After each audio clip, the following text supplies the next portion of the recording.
सभी को praise the Lord. और आज मैं हिंदी में बात करूंगा क्योंकि कुछ लोगों को हमारे बीच में मराठी या इंग्लिश से अच्छा तो हिंदी में मैं बात करूंगा। तो आज हम शास्त्र या न्यायों की किताब से हम देखने वाले हैं। हम पढ़ते आए हैं उत्पत्ति से लेके अभी यहोशू तक।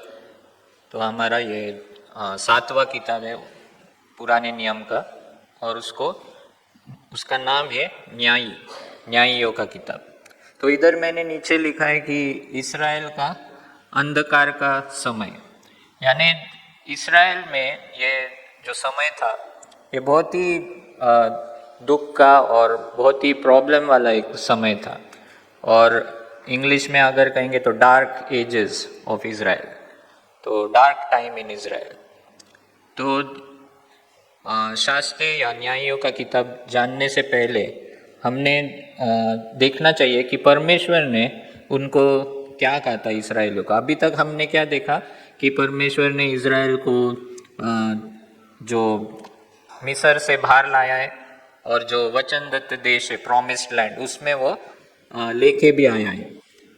मूसा नहीं आ सका, लेकिन उसका जो नेक्स्ट लीडर था यहोशू, वो इज़राइलियों को सक्सेसफुली जो कनान देश है उसमें वो लेके आया है। और हमने पिछले बार देखा कि यहोशू 110 साल का हो चुका था और तब तक उसने पूरा जो इस्राएल का या कनान का जो देश है पूरा का पूरा उसने जीता नहीं था। बहुत सारे जो जगह थे वो अभी तक जीतने के थे, तो वो बीच में ही वो गुजर गया। अगर आप यहोशू का 13 अध्याय और पहला 2 वचन पढ़ेंगे तो उसमें क्लियरली लिखा है कि बहुत सारा जो जगह था वो अभी तक उसने जीता नहीं था। अगर हम अनुवाद का किताब या व्यवस्था विवरण का किताब उसका 7वां अध्याय और 1 से 7 पढ़ेंगे तो परमेश्वर ने उनको आज्ञा दी थी इस्राएल लोगों को कि जब तुम वचनदत्त देश में जाओगे तो क्या करना चाहिए। तो परमेश्वर ने उनको कहा कि उधर 7 ऐसे राष्ट्र है पहले से। अगर आप देखोगे इधर स्क्रीन पर तो वो कहता है कि तेरे सामने हित्ती, गिरगाशी, एमोरी, कनानी, परिजी, हिव्वी और यबूसी नामक बहुत सी जातियों को, अर्थात तुमसे बड़ी और सामर्थी 7 जातियों को निकाल दे, और तेरा परमेश्वर यहोवा उन्हें तेरे द्वारा हरा दे, और तू उन पर जय प्राप्त कर ले, तब उन्हें पूरी रीति से नष्ट कर डालना। तो परमेश्वर पहले से ही बोल रहा है कि मैं तुमको जय दूंगा, लेकिन जय देने के बाद उनको पूरी तरह उनका जो प्रभाव है, उनका जो इन्फ्लुएंस है वो सब निकल जाना चाहिए। पूरी रीति से उनको नष्ट कर डालना, उनसे न वाचा बांधना और न उन पर दया करना और न उनसे ब्याह शादी करना, न तो अपनी बेटी उनके बेटे को ब्याह में देना और न उनकी बेटी को अपने बेटे के लिए ब्याह लेना। तो ऐसे आज्ञा परमेश्वर दे रहा है इजरायलियों को कि जब तुम उनके देश में जाओगे तो कोई भी उनसे करार मत करना और उनको पूरी तरह नष्ट कर देना।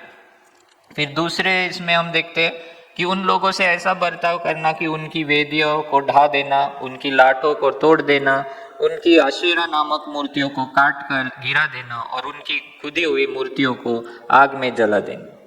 अभी ये सब परमेश्वर क्यों कर रहा है, इज़राइल को क्यों बोल रहा है? क्योंकि उनकी जो संस्कृति थी वो बहुत ही खराब थी। जैसे मैंने कहा कि उनका जो आराधना करने का तरीका ऐसा था कि छोटे छोटे बच्चों को वो अर्पण करते थे अपने भगवान को, और उसके लिए बहुत ही गलत रीति से उनका आराधना चलता था और वो समाज के लिए अच्छा नहीं था। तो परमेश्वर ने उनको वक्त दिया था, लेकिन वो वक्त में वो सुधरे नहीं, वो चेंज नहीं हुए, और उसके लिए अभी परमेश्वर इज़राइल का इस्तेमाल कर रहा है ये सब लोगों को, ये जो जातियां हैं उनको निकाल देने के लिए। तो परमेश्वर ने कहा था कि उनको मैं हराऊंगा, लेकिन आपको क्या करना है, वो काम इज़राइल को दिया था कि इज़राइल को जाके पूरी तरह उनको नष्ट करना है, उनसे कोई संबंध नहीं रखना है। तो ये आज्ञा परमेश्वर ने इज़राइलियों को दी थी, और मैंने जैसा कहा कि यहोशू ने वो आज्ञा पाली और बहुत सारे जो जगह थे ये कनान देश में वो उसने काबिज किए, लेकिन पूरी तरह वो कॉन्कर नहीं कर पाया, पूरी तरह वो सभी जगहों पे कॉन्कर नहीं कर पाया। तो ये उनकी हर एक जो जाति है, 12 वंश थे उनकी वो जगह है, लेकिन ये पूरी तरह उनके हाथ में अभी तक आई नहीं थी। तो न्यायियों का जब यहोशू मर जाता है उस वक्त से न्यायियों का किताब शुरू होता है। तो न्यायियों का पहला ही अध्याय में अगर हम देखेंगे तो अभी हमने देखा कि परमेश्वर ने क्या कहा था, पूरी तरह वो लोगों को नष्ट करना। लेकिन न्यायियों का पहला अध्याय और 27 से 30 वचन हम पढ़ेंगे तो उसमें क्या लिखा है, मनश्शे ने अपने गांव समेत बेतशान, तानाक, दोर, इबलाम और मगिदो के निवासियों को न निकाला। मतलब एक एक जाति ने जो उनके पास जो लोग रहते थे कनानी, वो लोगों को उन्होंने नहीं निकाला, उनको नष्ट नहीं किया। इस प्रकार कनानी उस देश में बसे ही रहे। फिर आगे अगर हम देखेंगे कि उन्होंने क्या किया, उनको बेगारी बनाया, उनसे काम करवाते थे, वो उनको जिंदा रखा और उनको नौकर बनाया। फिर 29 वचन में लिखा है, एप्रेम मतलब इफ्राइम नाम का और एक वंश था, उन्होंने गेजेर के रहने वालों कनानियों को न निकाला। फिर 30 में लिखा है, जबूलून और एक दूसरा वंश था, उन्होंने कित्रोन और नहलोल के निवासियों को न निकाला। हर वचन में हम देख रहे हैं। फिर 31 में आशेर ने अक्को, सीदोन, औलाब, अगजीब ये सब जगह पे रहने वाले निवासियों को न निकाला। नप्ताली ने भी बेत शेमेश और बेत नात के निवासियों को न निकाला। देखो हर एक वचन में लिखा है कि इजराइल के लोगों ने, मतलब इजराइल के वंश ने उधर के रहने वाले लोगों को निकाला नहीं, हराया, लेकिन उनको नष्ट नहीं किया, उनकी वेदियों को नष्ट नहीं किया, वैसे ही रहने दिया, उल्टा उनसे काम करवाते थे। अभी इसका नतीजा क्या हुआ, इधर यहोशुआ का मृत्यु के बारे में लिखा है, दूसरा अध्याय 8 और 10। और जैसा मैंने पिछले बार कहा था कि मूसा मरने के बाद यहोशू नाम का एक लीडर ऑलरेडी था, और वो ट्रांजिशन जो होना था एक लीडर से दूसरा लीडर, वो स्मूथली हो गया। मूसा मर गया, लेकिन मूसा मरने से पहले ही मूसा ने यहोशू को अपॉइंट किया था। लेकिन इधर हम देखते हैं कि यहोशू के बाद एक अच्छा लीडर उनको मिला नहीं, और यहोशू मरने से पहले उसने एक व्यक्ति को ऐसे अनॉइंट नहीं किया था या चुना नहीं था या कोई मिला भी नहीं था। और उसके लिए हम देखते हैं कि इधर लिखा है दूसरा अध्याय और 8 से 10 में कि ये नून का पुत्र यहोशू 110 वर्ष का होकर मर गया, और उसको ये पहाड़ी में गाश नामक पहाड़ के उत्तर में उसको मिट्टी दी गई। फिर 10 में लिखा है, और उस पीढ़ी के सब लोग भी अपने पितरों में मिल गए। तब उसके बाद जो दूसरी पीढ़ी हुई, उसके लोग न तो यहोवा को जानते थे और न उस काम को जो उसने इस्राएल के लिए किया था। इधर देखो क्लियरली लिखा है कि यहोशू और उसके साथ जो लोग थे वो सब मरने के बाद एक ऐसी पीढ़ी जन्म ली, दूसरी पीढ़ी, ऐसे भी नहीं कि बहुत पीढ़ी गुजर चुके थे, दूसरी पीढ़ी ऐसी जन्म ली कि जो यहोवा को जानते तक नहीं थे और उसके कामों को पहचानते नहीं थे। क्यों ऐसा हुआ? क्योंकि उन्होंने, जो यहोशू के वक्त के लोग थे, उन्होंने दूसरे पीढ़ी को तैयार नहीं किया, या बहुत कम लोग ऐसे तैयार थे। बाकी के लोग, बहुत से लोग जो इजराइल के थे वो भटक गए थे। इससे हम क्या सीखते हैं कि हम एक ही पीढ़ी दूर है प्रभु से, प्रभु को भूल जाने के लिए।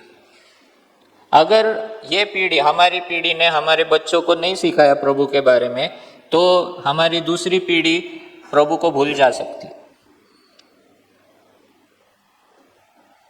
जैसा चेन रहता है ना, चेन, और चेन में बहुत सारे ऐसे ये रहते है ना, जॉइंट्स रहते, लेकिन एक ही जॉइंट में अगर चेन टूट गया तो पूरी चेन टूट जाती है। और वैसे ही हम देखते हैं कि हर एक पीढ़ी ने अपना काम करना चाहिए। हर एक पीढ़ी ने दूसरे पीढ़ी को प्रभु के बारे में बताना चाहिए। अगर हमने नहीं बताया तो हमारी दूसरी पीढ़ी प्रभु को भूल जाएंगे और वो नास्तिक बन जाएंगे या किसी और चीज़ों में भटक जाएंगे। और इधर वैसे ही हो रहा है। न्यायियों के पुस्तक में एक ऐसी पीढ़ी जन्मी जो यहोवा को नहीं जानते थे और उसके काम को भी नहीं पहचानते थे।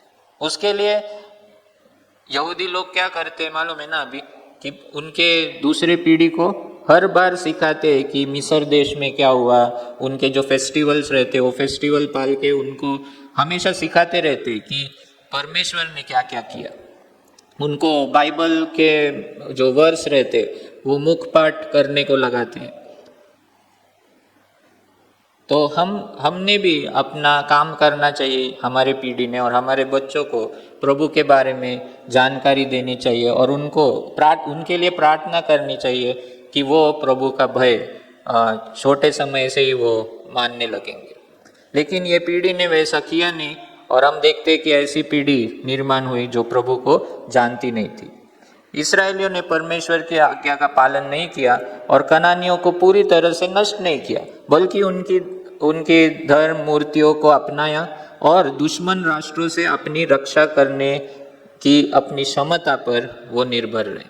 तो इस्राएलियों ने जो बोला था परमेश्वर ने कि उनको पूरी तरह नष्ट कर दो, वो किया नहीं। बाद में दूसरे पीढ़ियों ने क्या किया, उनके धर्म को भी अपनाया, उनके मूर्तियों के पीछे गए और फिर आगे आगे क्या हुआ, उन्होंने कनानी महिलाओं के साथ विवाह करना भी शुरू किया, जो परमेश्वर ने कहा था कि मत करो, लेकिन उनके महिलाओं के साथ भी वो विवाह करने लग गए। और इसके वजह से ये अवज्ञा उन्होंने की, उसके कारण इस्राएल विदेशी राष्ट्रों के गुलाम बन गए। और ये किसने होने दिया? परमेश्वर ने, क्योंकि परमेश्वर ने 28 अध्याय जो है व्यवस्था विवरण का अनुवाद 28, उसमें आशीर्वाद और श्राप दोनों दिए थे। और श्राप में ऐसा लिखा था कि अगर तुम मेरा करार नहीं पालोगे, मेरे आज्ञा को नहीं पालोगे, तो शत्रु तुम्हारे ऊपर राज्य करेगा। अगर पालोगे तो तुम शत्रु के ऊपर राज्य करोगे, लेकिन नहीं पालोगे तो शत्रु तुम्हारे ऊपर आएगा, तुम गुलाम हो जाओगे। और न्यायियों की किताब में वही हम देख रहे हैं। यहोशू की किताब में यहोशू ने आज्ञा पाली, करार को पाला, वाचा को पाली, और उसके वजह से क्या हुआ, शत्रु डर के भाग रहा था, शत्रु पर्वत में छुप रहा था। इधर न्यायियों के किताब में हम क्या देखते हैं, शत्रु आगे आ रहा है और इजराइल छुप रहा है पर्वत में। एक गिदोन करके एक न्यायी है, गिदोन नाम का, गिडियन, तो वो छुपकर पर्वतों में और गुफा में छुप गया था। यहोशू के किताब में हम देखते हैं कि वो बड़े बड़े जो अनाक वगैरह वंश के थे वो छुपे हुए थे। और आज भी वैसे ही होगा, जब हम प्रभु का भय हम नहीं मानेंगे, प्रभु की आज्ञा नहीं पालेंगे ना, तो हम छुप के रहेंगे और शत्रु हम पर राज करते रहेंगे। और फिर परमेश्वर ने अवज्ञा से क्रोधित हुए और उन्होंने वाचा में जो लिखा था अवज्ञा के लिए जो श्राप लिखे थे वो सब उनके ऊपर लागू किया। उन्होंने इजराइल के खिलाफ शत्रुओं को उठाया, परमेश्वर ने उठाया। आप अगर देखोगे तीसरा अध्याय और 7वां वचन, इजराइलियों ने वही कार्य किया जो प्रभु की दृष्टि में बुरा था। वे अपने प्रभु परमेश्वर को भूल गए और बाल देवता तथा अशेरा देवी की पूजा आराधना करने लगे। प्रभु का क्रोध इजराइलियों के प्रति भड़क उठा। उसने उन्हें मेसोपोटामिया के राजा कुशन रिश्ताइम के हाथ में भेज दिया। किसने भेज दिया? प्रभु ने। इधर क्या लिखा है बाइबल में? प्रभु ने भेज दिया इजराइल को।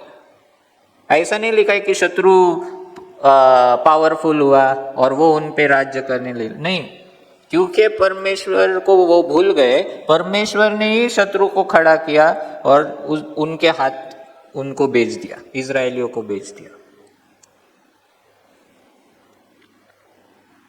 तो ये बैकग्राउंड है और हम देख रहे हैं कि ये जो नाम है न्यायी, मराठी में शास्ता, तो हिब्रू में उसका नाम शफट ऐसा है, और हिब्रू में भी शफट यानी न्यायाधीश। और ये जो शब्द है न्यायाधीश, उससे हमको ऐसा नहीं लगना चाहिए कि ये लोग जो थे न्यायियों के किताब में जो लोग हैं वो न्यायाधीश के जैसे थे जो कोर्ट में बैठते थे और जजमेंट देते थे, ऐसे वो लोग नहीं है। तो ये न्यायाधीश कौन है? ये न्यायियों की किताब में ये न्यायी कौन है? तो वो एक सैन्य के नेता है, वॉरियर से, वो योद्धा है। तो ये योद्धा ऐसे मत समझो कि वो न्यायालय में बैठे और जजमेंट कर रहे। सिर्फ एक व्यक्ति वैसी थी, दबोरा सच में वो न्याय के जैसा वो काम करती थी, लेकिन बाकी के अगर आप देखोगे तो कोई न्यायाधीश नहीं था। सब के सब योद्धा थे जो परमेश्वर ने उनको खड़ा किया और शत्रु से लड़ाई करने के लिए और जीत दिलाने के लिए। इस रीति से परमेश्वर ने उनको यूज किया था। तो ये याद में रखो। तो न्यायियों के पुस्तक में 12 पुरुष है और एक महिला है जो न्यायी है या शास्त्री है, ठीक है। और ये पुस्तक के बाद और ऐसे लोग हैं जैसे एली और शमूएल, उनको भी शास्ता कहा गया है या न्यायी कहा गया है। समझ में आए? तो ये 12 या 13 न्यायाधीश है, और लास्ट वाला जो न्यायाधीश है या शास्ता है वो कौन है? शमूएल। तो एली भी वैसा था और उसके बाद शमूएल था। और उसके बाद हम देखते हैं कि राजाओं का समय आया। पहला राजा जो शाऊल, वो इज़राइल पे राज्य करने लगा। लेकिन उसके पहले इज़राइल में राजा नहीं था, लेकिन न्यायाधीश परमेश्वर चुनता था और उसको उसके द्वारा वो इज़राइल को चलाता था। तो ये जो 12 लोग हैं वो इधर लिखा है ये टेबल में। ओथनिएल है, फिर पहला न्यायाधीश, फिर एहूद, शामगार, दबोरा और बाराक उसके साथ, फिर गिडियोन, तोला, जाइर, इब्ताहा, इब्जान, एलोन, अब्दोन और शमशोन।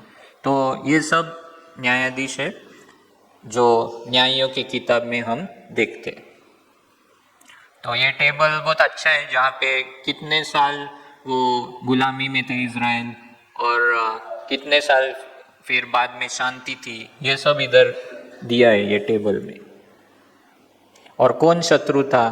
जब न्यायाधीश ओत्नियल था तो शत्रु कौन था वो भी इधर लिखा है। फिर वो कौन से जाति से मतलब वंश से थे उनका नाम, उसका नाम भी इधर लिखा है। अब ये न्यायियों का समय कब था? तो ये जो ऑरेंज या पिंक जो कलर दिख रहा है आपको, बड़ा चौकोन, वो न्यायाधीश का समय था। और वो कहाँ से शुरू होता है? तो अपने पास ये है क्या, पॉइंटर है क्या?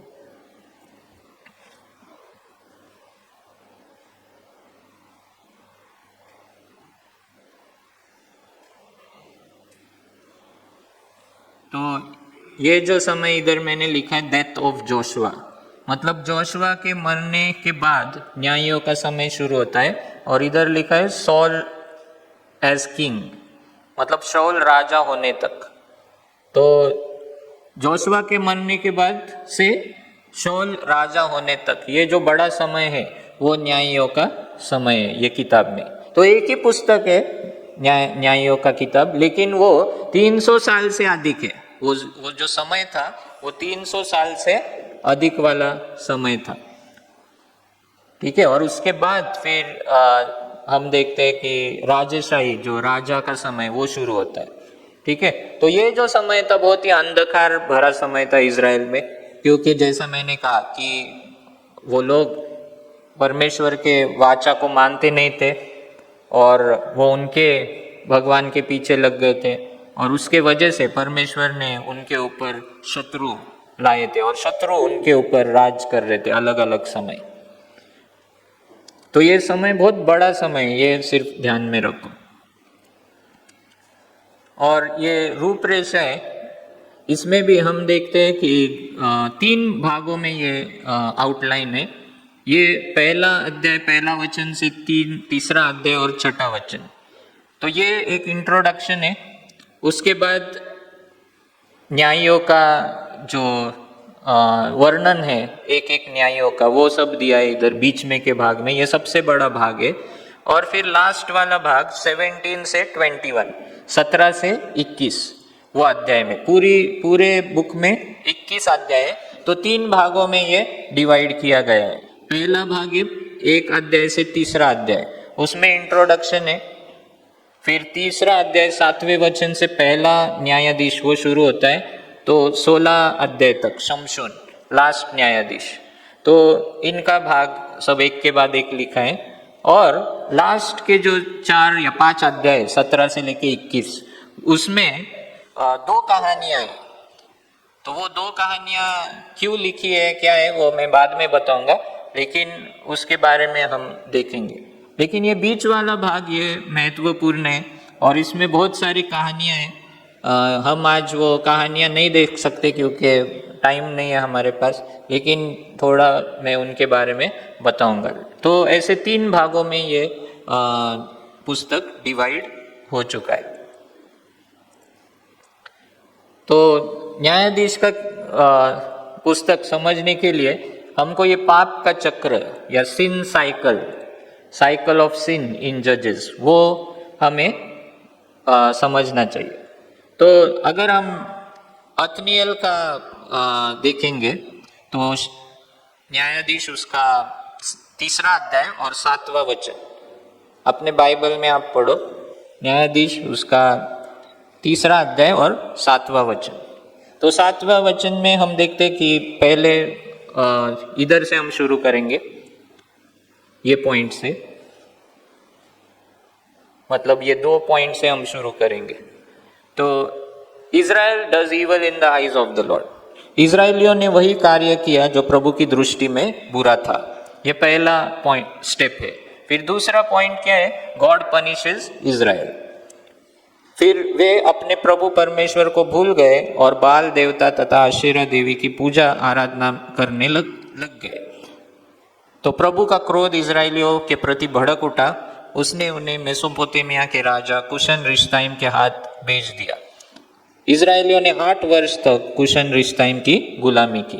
तो परमेश्वर उनको इजराइल को दंडित करता है और इजराइल गुलाम बन जाता है। सेकेंड पॉइंट में, इधर मैंने 3rd में लिखा है, लेकिन ये 2nd पॉइंट है। और फिर गुलाम होने के बाद, क्योंकि शत्रु उन पे राज कर रहा है, Israel cries out to the lord, मतलब वो प्रार्थना करते हैं, बहुत रो के वो प्रभु के पास जाते हैं कि परमेश्वर हमें गुलामी से छुड़ा।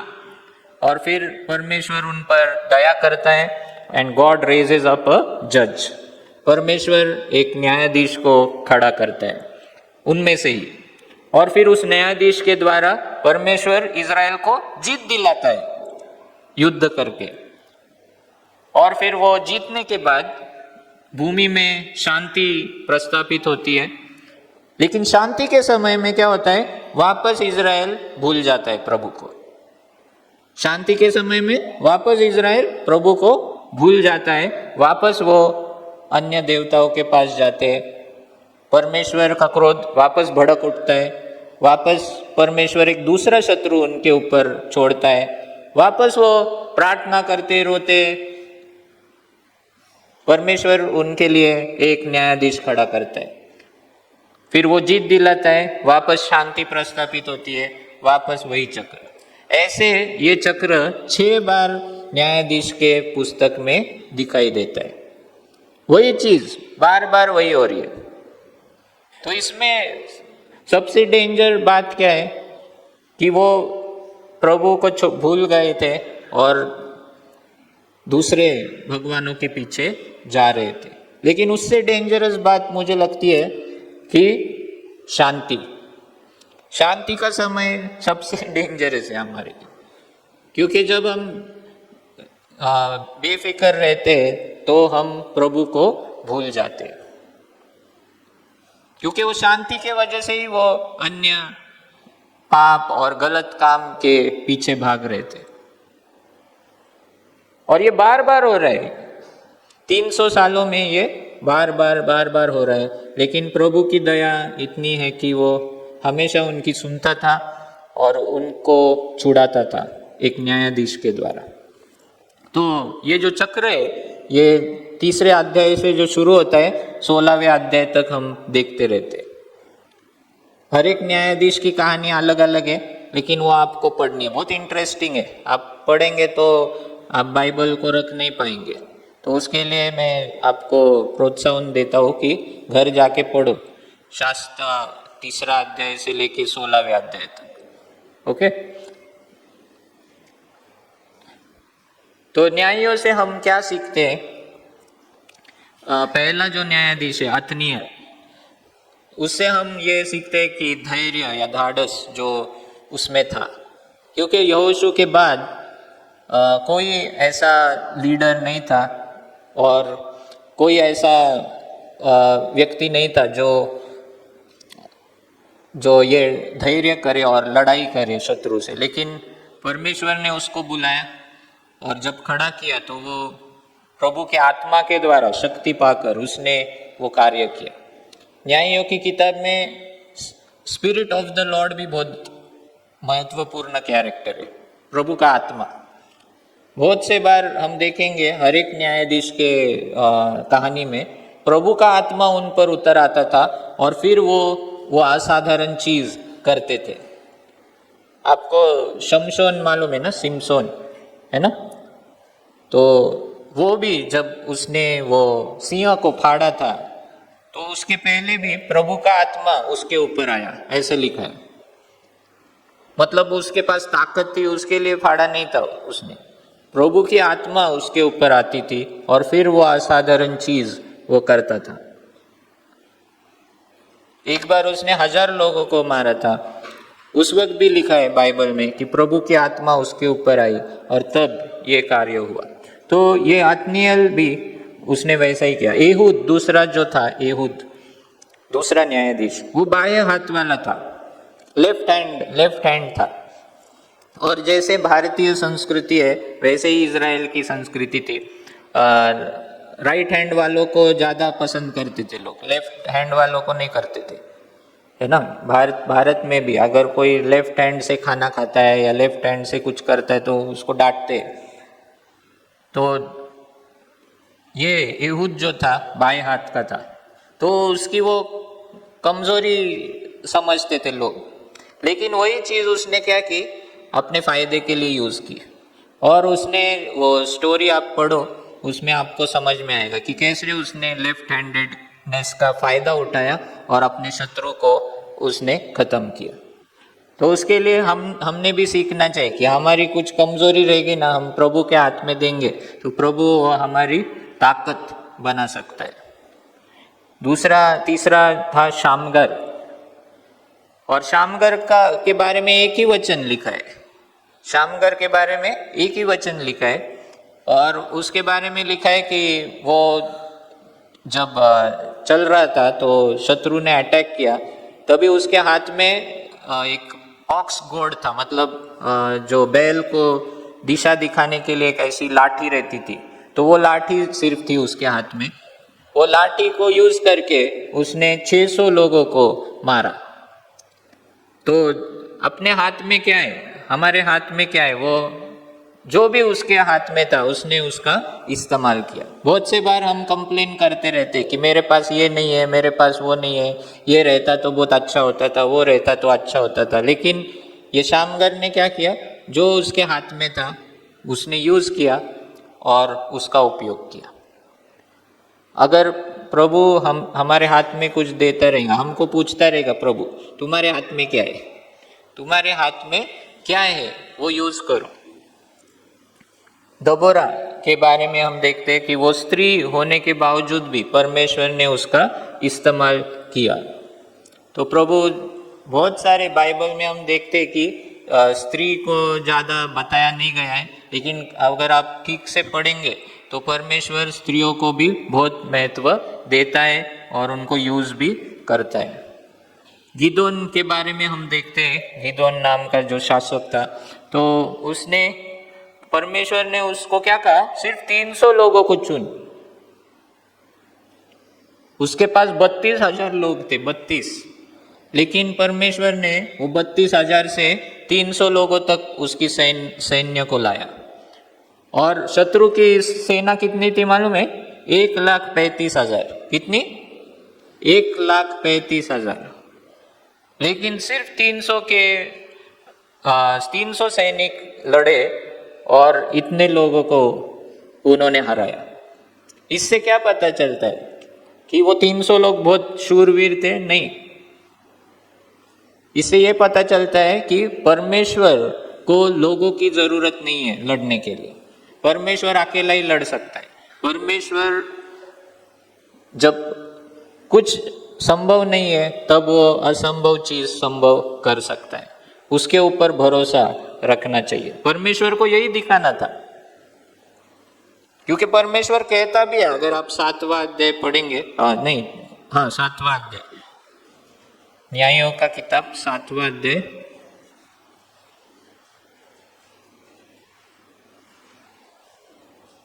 दूसरा वचन, 7वां अध्याय दूसरा वचन। प्रभु ने गिदोन से कहा, तेरे साथ आवश्यकता से अधिक लोग हैं, इस कारण मैं मिद्यानियों को उनके हाथ में नहीं सौंप सकता, अन्यथा इजरायली डींग मारेंगे कि उन्होंने अपने ही बल से स्वयं को मुक्त किया है। मतलब प्रभु नहीं चाहता था कि इजरायली लोग डींग मारे, मतलब बड़ाई करे खुद की, कि हमने अपने बल से ये युद्ध जीता है। परमेश्वर नहीं चाहता था वो। परमेश्वर चाहता था कि इजराइल किसको गौरव दे, किसको महिमा दे? परमेश्वर को। और उसके लिए उसने जानबूझकर 300 लोगों की मदद से ही उसने शत्रु को हराया। इप्ता का और एक शासक था, वो भी हम देखते हैं कि उसने उतावला होकर जल्दबाजी में एक शपथ ली। उसने वो शपथ लेने की कुछ जरूरत भी नहीं थी, लेकिन परमेश्वर ने उसको भी यूज किया, उसको भी जीत दिलाई, लेकिन उसके एक जल्दबाजी में ली हुई जो शपथ, वो उसको बहुत महंगी ठहरी। वो क्या शपथ थी, आप घर जाके पढ़ो और घर में आपको पता चलेगा कि क्या है। और ये स्टोरी तो हम सब जानते हैं, शमशोन की। और उसमें हम क्या सीखते हैं कि सिर्फ बाहरी समर्पण, आउटवर्ड डेडिकेशन काफी नहीं है, लेकिन आंतरिक भक्ति ये ज्यादा महत्वपूर्ण है। बहुत सारे लोग कभी कभी हम भी क्या करते, बाहर से हमारा डेडिकेशन दिखाते, लेकिन परमेश्वर को हृदय चाहिए। परमेश्वर को अंदर की बातें पसंद आती है। ये शमशोन जो था वो नाजिर था, उसके बाल वो काटता नहीं था, वो डेडिकेशन का सिंबल था। वो मद्य पीता नहीं था, और उसको कहा गया था कि जो मरा हुआ लाश है उसको भी छूना नहीं है। लेकिन सीक्रेट लाइफ में उसने ये सब कर दिया। बाहर दिखाने के लिए बाल दिखाता था कि मैं प्रभु को डेडिकेटेड हूं, लेकिन अंदर से वो पूरी तरह भक्तिहीन था। फिर भी परमेश्वर ने उसको यूज किया। इससे हम क्या सीखते हैं? न्यायियों का चरित्र या कैरेक्टर। न्यायियों के चरित्र हम देखेंगे कि इधर जो हम देखे पिछले इसमें कि उनका कैरेक्टर है ना, कम ही होते जा रहे हैं। उनका स्वभाव जो था वो इतना कुछ अच्छा नहीं था। पहले के न्यायी अच्छे थे, नीचे जैसे आएंगे ना, न्यायाधीश भी गलती करते आ रहे, न्यायाधीश का भी स्वभाव अच्छा नहीं है। तो इससे हम क्या ये सीखते हैं कि न्यायियों का चरित्र एक नीचे की ओर जाते रहता है। और यह भी दर्शाता है कि जैसे जैसे न्यायियों का काल आगे बढ़ा, इसराइल में समाज का और अधिक नैतिक पतन होते रहा। जैसा वो 300 साल का समय आगे बढ़ रहा था ना, लोग भी और भी गलत हो रहे थे, और न्यायाधीश जो लीडर थे वो भी गलत बनते जा रहे थे। ये न्याय अनुकरणीय और पवित्र व्यक्ति के रूप में चरित्र नहीं किए गए हैं। मतलब क्या कि ये एग्जाम्पल्स नहीं है हमारे लिए, ये न्यायाधीश परफेक्ट एग्जाम्पल नहीं है ये वो लोग कि ये इन्होंने ऐसा किया ना तो मैं भी करूंगा उनके जैसे।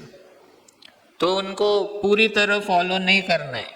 सैमसन को एक एग्जाम्पल, अच्छा एग्जाम्पल नहीं है। इफ्ता एक अच्छा एग्जाम्पल नहीं है फॉलो करने। हाँ, उनका विश्वास था, वो विश्वास हम फॉलो कर सकते हैं, उनका धैर्य हम फॉलो कर सकते हैं, लेकिन हर एक बात जो उन्होंने अपने जीवन में की वो फुल्ली हम फॉलो कर नहीं सकते। और वो दाऊद के बारे में भी हम कह सकते हैं, दाऊद भी अच्छा व्यक्ति था लेकिन उसने भी व्यभिचार किया, उसने भी गलत बातें की। तो वैसे ही ये न्यायाधीश भी हर एक बात जो कर रहे हैं वो अच्छी है ऐसे मत समझो। जो हमको करना चाहिए वो चीजें हमको समझ के फॉलो करनी चाहिए। लेकिन इनके कमजोरी के बावजूद या दोषों के बावजूद परमेश्वर ने इनका उपयोग किया। और आज भी परमेश्वर वैसा करता है, हमारे दोष के बावजूद भी परमेश्वर हमारा उपयोग करता है। लेकिन ये हमारे लिए एक्सक्यूज नहीं होना चाहिए। हम जितना अच्छा हम जीवन जी सके उतना हमें जीना चाहिए।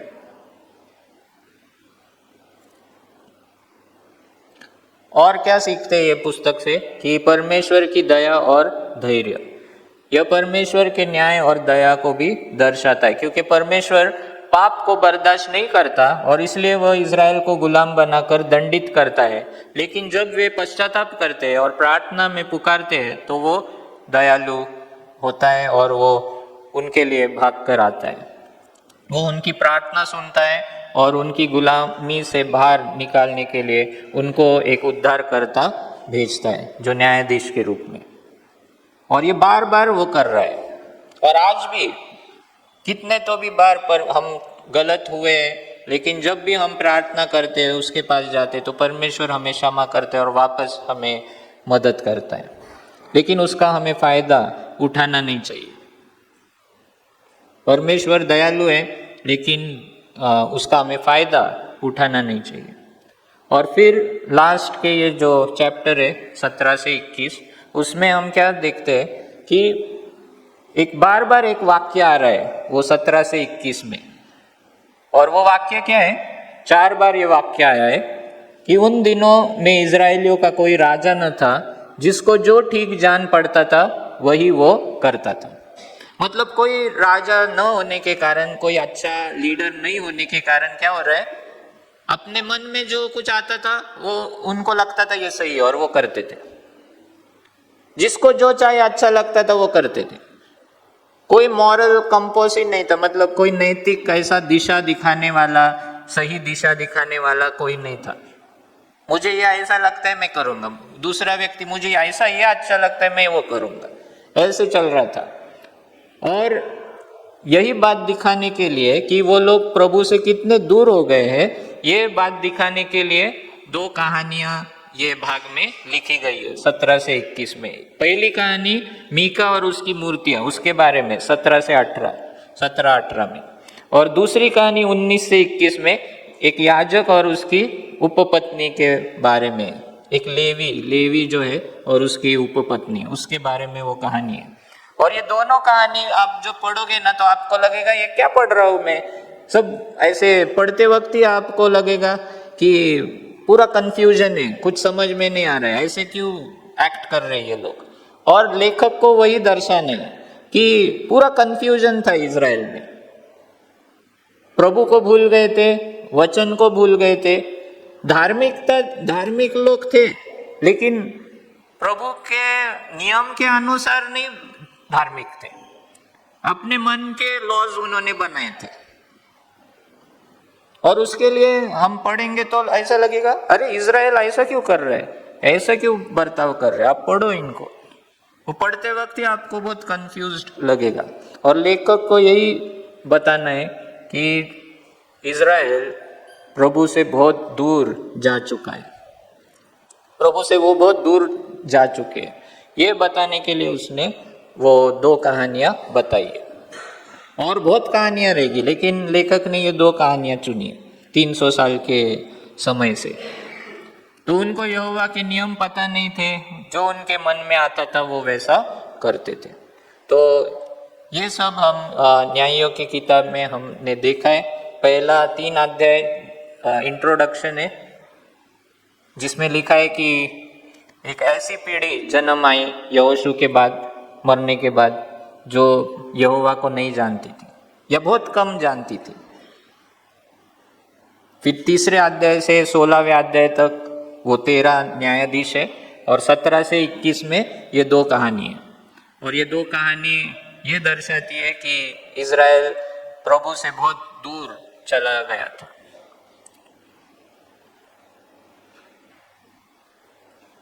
और उसके लिए ये समय अंधकार का था। इज़राइल में कोई नेता नहीं था, अच्छा नेता नहीं था, और उसके वजह से जो नेता भी थे बाद में न्यायाधीश, उनका कैरेक्टर भी खराब होते जा रहा है, ऐसे हम देखते हैं। तो ये भी देखते हैं लेकिन कि परमेश्वर दयालु है, कितने भी हम उससे दूर गए, लेकिन जब हम प्रार्थना करते, जब हम मन से पश्चाताप करते और उसको पुकारते, तो वो एक अच्छे बाप की तरह, एक अच्छे माँ की तरह हमेशा हमको छुड़ाने को आता है। और कई बार जब जब वो तकलीफ में थे तो परमेश्वर उनको छुड़ाने आया। लेकिन यही हमें सीखना है कि हमने उसका फ़ायदा नहीं उठाना चाहिए। लेकिन आज भी अगर हम कुछ कर रहे हैं, तो अगर हम सच्चा पश्चाताप करते तो प्रभु हमको छुड़ाएगा। लेकिन प्रभु की इच्छा है कि हम उसके मार्गों पे चले और उसको खुश करें। तो मैं आशा रखता हूँ कि ये किताब आपको मतलब एक आउटलाइन मैंने दी है, लेकिन आपको अगर सच में वो कहानियाँ पढ़नी है, जाननी है, तो आपको पढ़ना पड़ेगा।